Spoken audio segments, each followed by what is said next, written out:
So it happens oftentimes that you need to download an application, but that application is not available in your country.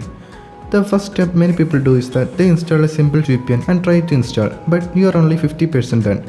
Even if you turn on the VPN, some apps won't install. To fix it, first you need to go to Playstore and search for Turbo VPN. I know this trick will not work, but it will do 50%. Now scroll down and find Turbo VPN Lite application because it is smaller but works as efficient as the original one.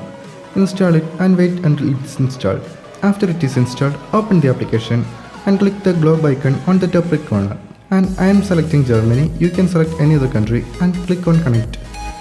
Wait for the application to connect to the VPN. As you can see, the VPN is connected to the Germany server. Now again go to Google Play Store and search for an application called Fake GPS. Now click on this application. Click on install the app and wait for it to install.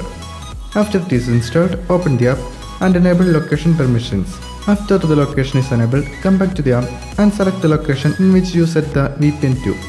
I have selected Germany in the VPN, so I am again selecting Germany in the Fake GPS application.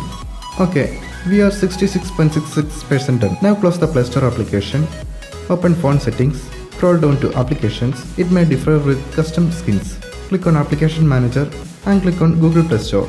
Now you need to click on clear data and clear the data of the Google Play Store. And then click on force stop. After it is done, now go back to Play Store and search for the application you are searching for. I was searching for Spotify. As you can see, the Spotify app is now available. And I click install, it will start to install. Okay guys, that's our video. If you found this video helpful, please subscribe and also share this video to your friends. Thanks for watching. See you again in our next video.